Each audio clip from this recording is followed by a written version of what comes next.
On me demande souvent quelle est l'entreprise que tu surveilles en ce moment, la vraie pépite du moment. Et bien aujourd'hui, je vous emmène découvrir Mettler Toledo, un vrai business en or, et on va voir ça tout de suite. Donc de son vrai nom, Mettler Toledo International Inc., elle évolue dans le secteur de la santé sous le ticker MTD et elle est cotée au New York Stock Exchange. Elle a été créée en 1991 et aujourd'hui le PDG est Patrick Kaltenbach depuis 2021 et l'entreprise du coup vaut à l'heure actuelle 24,18 milliards de dollars. Son business repose sur la conception d'instruments de haute précision, notamment trois branches précises, le Laboratory Instruments, donc avec des balances, des analyseurs et des logiciels qui vont avec, donc notamment dans la santé, la pharma, la recherche. On a également une deuxième branche qui est pour l'industrie, les Industrial Instruments, donc pour les capteurs, les pesages de production et l'inspection de produits.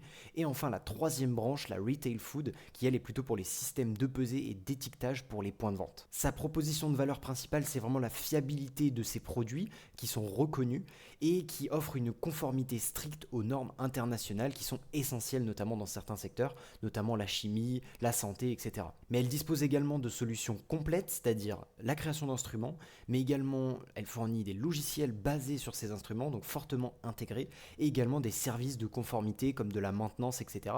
Ce qui lui amène du coup à un fort verrouillage de clients et donc on verra plus tard potentiellement des switching costs importants. Au niveau de ses revenus, elle dispose de 80% de ses ventes dans les instruments et les plateformes logicielles et de 20% pour des services récurrents qui proviennent de ces instruments-là. Si on observe les ventes de l'entreprise, donc dans la partie laboratoire, on est à 56% du chiffre d'affaires. Pour l'industrie, on est à 39% et la food retail qui est beaucoup plus modeste, on est à 5%. Et si on regarde par géographie, l'Amérique c'est 43% des ventes, l'Europe 28% et l'Asie 29%. Donc on se retrouve avec une entreprise qui est très bien diversifiée à l'international et grâce à sa belle offre de produits diversifiés également, elle peut potentiellement générer des beaux revenus. Ensuite, est-ce qu'elle dispose d'un moat? Donc déjà, elle a un avantage qui est très clair, c'est son écosystème intégré de matériel, donc des instruments qu'elle va vendre, avec également ses logiciels qui sont adaptés au matériel et également une offre de services supplémentaires comme la maintenance, comme je le disais tout à l'heure, pour justement offrir une expérience vraiment fluide, automatisée et difficilement substituable pour par exemple les centres de recherche, les laboratoires, etc. Et donc on a vraiment des switching costs apparents pour l'entreprise. Ces switching costs, ils proviennent d'un fort verrouillage technologique et réglementaire chez les clients. Il existe également beaucoup de barrières à l'entrée et à la sortie du business, notamment des coûts élevés de recherche et développement pour atteindre des niveaux de précision, de fiabilité et de conformité extrêmement élevés. On a également une technologie qui est protégée par des brevets, un savoir-faire industriel et une certaine expérience. L'entreprise a quand même plus de 30 ans d'existence. On a également une base de clients qui est extrêmement fidèle, qui est souvent liée par des contrats de service ou de logiciels qui sont intégrés dans le matériel, ce qui fait que l'entreprise ne peut pas changer de matériel comme elle le veut car elle a déjà les logiciels qui sont intégrés pour cela et donc ça nécessiterait de changer potentiellement la formation du personnel pour les logiciels et également du coup d'investir énormément dans de nouveaux outils, de nouveaux instruments. Donc au final, comme on le voit juste ici, on a un taux de rétention qui est extrêmement élevé, supérieur à 95%, c'est absolument énorme. Et enfin, évidemment ça paraît tellement logique mais c'est très important, c'est un marché qui est difficile à pénétrer sans crédibilité scientifique et sans certification également. A noter cependant qu'il n'y a pas de super investisseurs qui sont investis dans Mettler Toledo, si ce n'est des fonds réputés comme Vanguard, BlackRock et State Street qui sont déjà extrêmement bien. À côté de ça, l'entreprise dispose de forces et de faiblesses, elle est notamment leader mondial dans la précision, les équipements de laboratoire et les systèmes d'inspection. Elle a également, comme je le disais tout à l'heure, un portefeuille de produits qui est très diversifié, donc malgré un marché qui est plutôt tendance à être cyclique, il peut potentiellement être en croissance la plupart des années. Et on a également une R&D qui est robuste et différenciante dans la précision, la miniaturisation et la conformité. Mais l'entreprise a également des faiblesses, notamment sa dépendance à la cyclicité de la demande, comme je le disais tout à l'heure, et également le fait qu'il est nécessaire pour elle de dépenser énormément en recherche et développement pour garder un leadership technologique, sachant que ce leadership technologique n'est pas pour intérêt d'avoir une rupture avec le concurrent. On ne peut pas vraiment avoir une technologie qui est plus intéressante que les autres. 1 cm égale 1 cm et peu importe l'instrument de mesure, ce sera toujours ça. Par contre, il faut investir énormément pour avoir une amélioration continue des instruments et pouvoir proposer des produits toujours plus intéressants. Donc là est vraiment une grosse faiblesse du business de l'entreprise, il n'y a pas réellement de rupture. À côté de ça, l'entreprise a également des opportunités et des menaces menaces, au niveau des opportunités, c'est évidemment une demande croissante au niveau des instruments de précision, que ce soit chez les pays émergents, mais également dans le secteur de la pharma par exemple. On a également le déploiement de la connectivité industrielle dans l'industrie 4.0, qui représentait quand même 39% de son chiffre d'affaires, hein, tout ce qui est les instruments industriels. Et donc ça permet une intégration plus poussée dans ce secteur-là. Mais elle dispose également de menaces, comme par exemple la concurrence d'autres fournisseurs, qui peuvent être mondiales et régionales. Donc ça nécessite, comme je le disais, une innovation continue pour une simple amélioration et pas une vraie rupture avec les concurrents. On a également un ralentissement économique qui peut être néfaste pour les investissements en équipement. On l'avait notamment vu dans ma précédente analyse de l'entreprise Medpace. Actuellement, le secteur de la santé, il est un petit peu en difficulté à cause des financements. Et enfin, le risque réglementaire ou douanier avec des potentielles restrictions sur l'export et des matières premières qui peuvent venir potentiellement de Chine. Ça, c'est évidemment des risques peu probables, mais qui sont tout de même à prendre en compte dans notre analyse. On passe désormais aux fondamentaux et à la valorisation de l'entreprise. Donc on se retrouve directement pour les fondamentaux sur mon screener. Déjà, on peut voir que la croissance du chiffre d'affaires sur les 10 dernières années, elle est extrêmement faible, 4,5%, 5,2% sur 5 ans. Donc voilà, une légère amélioration, mais c'est vraiment pas des chiffres extraordinairement élevés. Donc pour moi, c'est un critère qui n'est pas validé. Ensuite, on a une croissance du chiffre d'affaires qui est supérieure à 10 et 11% sur 10 et 5 ans, avec une stagnation de celui-ci sur cette année. Donc voilà, c'est un critère qui est validé, mais vraiment tout juste. Moi, je cherche une croissance du free cash flow qui est minimum de 10%. Là, on est à 10,1. Donc voilà, attention à ça, ça peut être quand même un critère qui est relativement accepté, mais pas vraiment non plus. La croissance du free cash flow par action, elle, est beaucoup plus élevée, donc 14% sur 10 ans, 15% sur 5 ans. Donc là, ça veut dire qu'on va avoir des rachats d'actions, on le verra par la suite. Ensuite, on a une marge brute qui est supérieure à 50%, même 60% sur cette année. Donc là, un critère qui est totalement validé. La marge opérationnelle qui est supérieure à 20%, on est même à 24 sur 5 ans et 28 sur cette année. La marge nette qui est supérieure à 15%, notamment sur 5 ans à 18 et sur l'année actuelle à 22%. Donc là, des marges qui sont très élevées. Et ça se retranscrit également dans les marges de free cash flow qui, elles, sont supérieures à 16 et 21%. Donc là, des chiffres qui sont extrêmement élevés, extrêmement intéressants pour une entreprise du coup qui est très rentable. On regarde ensuite le ROC to free cash flow qui lui sur 10 ans est à 41%, sur 5 ans à 72%. Par contre sur cette année il y a une erreur dans les chiffres, il est à moins 581%. Évidemment ce n'est pas le cas, l'entreprise je crois qu'elle est à 42% de ROC to free cash flow, donc elle est revenue sur sa moyenne sur 10 ans, mais c'est extrêmement élevé et c'est signe potentiellement d'un mode qui est extrêmement puissant. Donc ça c'est très intéressant pour nous, c'est un chiffre qui est très important, donc potentiellement une entreprise de très bonne qualité comme on peut le voir depuis tout à l'heure. Ensuite, les shares outstanding, donc les rachats d'actions, ils sont positifs, c'est-à-dire que l'entreprise rachète ses actions de temps en temps. On voit même que c'est extrêmement élevé, 3,5% sur 10 ans. 3,4% par an sur 5 ans également. Et donc là, sur cette année, on est à 4,5%. Donc énormément de rachats d'actions qui se traduisent du coup dans une croissance du free cash flow par action qui est beaucoup plus élevée. Donc voilà, il y a vraiment la volonté de transmettre de la valeur à l'actionnaire. Ensuite, les SBC par rapport au free cash flow, donc les stock-based compensations, c'est-à-dire les rémunérations en actions, qui elles sont extrêmement faibles. 4% sur 10 ans, ce qui est très peu.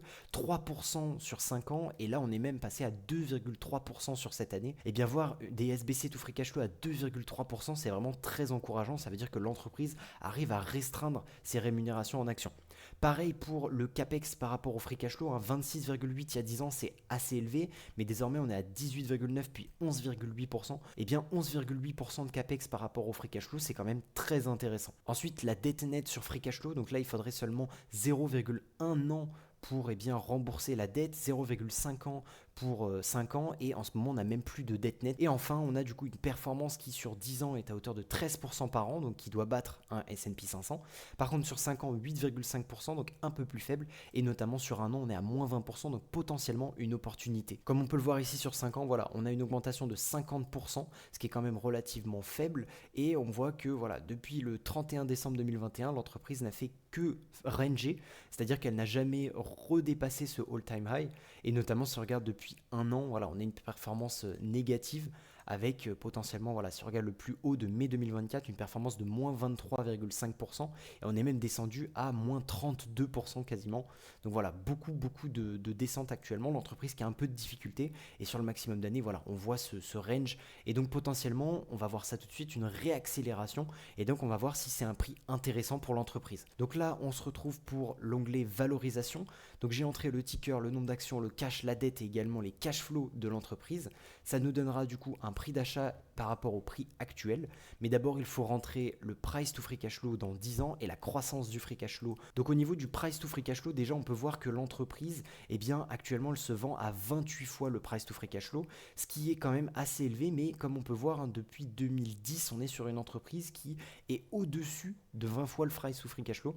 Donc déjà on va déposer un price to free cash flow supérieur à 20 et potentiellement qu'avec du coup une amélioration des marges, une amélioration de la croissance, etc. et du business model grâce notamment à l'augmentation de ses services et de ses logiciels, bah potentiellement qu'on peut mettre 25 voire 30 fois le free cash flow.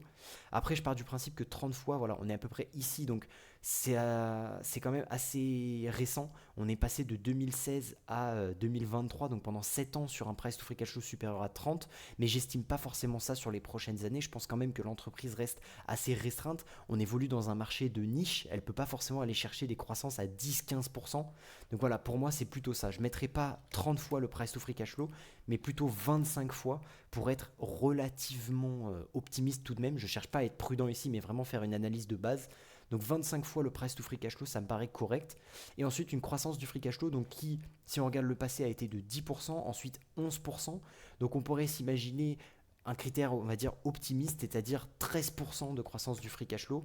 Et là, on y aurait un prix d'achat à 1053 dollars pour du coup un prix actuel à 1163, pardon, avec du coup une surévaluation de 9,45%. Donc ça veut dire qu'on est surévalué à l'heure actuelle. Il faudrait donc peut-être 15%. Non, alors peut-être 14,5%. Voilà, effectivement, il faudrait donc 25 fois le price to free cash flow et une croissance du free cash flow de 14,5% pour estimer un achat à l'heure actuelle, ce qui me paraît extrêmement élevé, extrêmement optimiste pour cette entreprise-là. Voilà, même si on part sur 30 fois le price to free cash flow, on serait du coup plutôt sur du 11%, non peut-être 12% du coup. Voilà, effectivement 12% de croissance, ça me paraît être quand même des chiffres qui sont pas très pessimistes. Pas très sécuritaire. Moi, si je mettais une marge de sécurité, aujourd'hui, je serais peut-être plutôt sur du 24 fois, par exemple, le price to free cash flow et un price to free cash flow de, allez, on va dire 10% sur 10 ans parce que voilà, j'ai du mal à imaginer vraiment une réaccélération énorme de la croissance. Et là, par contre, on serait 30% surévalué quasiment. Donc là, forcément, une entreprise qui a l'air de se vendre quand même assez cher avec un joli premium. Donc oui, une entreprise stable avec un beau business model, mais qui me semble être à un prix quand même très élevé. Donc en conclusion, Mettler Toledo, elle évolue dans le secteur des technologies de mesure de précision, un marché de niche qui est vraiment très spécialisé, mais qui est essentiel par contre pour les laboratoires, l'industrie et l'agroalimentaire. L'entreprise, elle propose une offre complète d'instruments et de services qui sont intégrés, avec notamment des logiciels, de la maintenance, etc. Son expertise, sa fiabilité et la fidélité de ses clients assurent pour l'entreprise des revenus récurrents et des marges très élevées, comme on a pu le voir, malgré un secteur très cyclique. Elle repose sur des fondamentaux solides et une rentabilité exceptionnelle malgré une croissance organique relativement faible, on a pu le voir avec des croissances du chiffre d'affaires pas supérieures à 5-6%. Donc si son potentiel est évidemment plus faible que celui d'autres boîtes, par exemple de la tech, eh bien sa stabilité, sa rentabilité, son moat puissant et sa discipline financière en font une valeur de qualité sur le long terme qui ne sont pas négligeables. Ainsi, je la mets dans ma watchlist, mais la valorisation me semble beaucoup trop élevée à l'instant T, donc j'attends de voir si l'entreprise peut peut-être perdre 20-30% en bourse suite à un crack. En tout cas, pour l'instant, j'estime que l'entreprise est plutôt une entreprise de défense plutôt qu'une entreprise offensive. On est vraiment sur une entreprise qui croît très tranquillement, qui est très bien gérée, mais par contre, attention, on n'aura pas des croissances de 10-15% par an. Donc une bonne valeur défensive, mais pas non plus quelque chose d'extraordinaire. Voilà. J'en parlerai évidemment sur mes prochaines vidéos. N'hésitez pas à vous abonner, à liker, à commenter si vous avez cette action-là, si vous allez la renforcer ou la vendre suite à cette analyse. C'était Antoine. Ciao.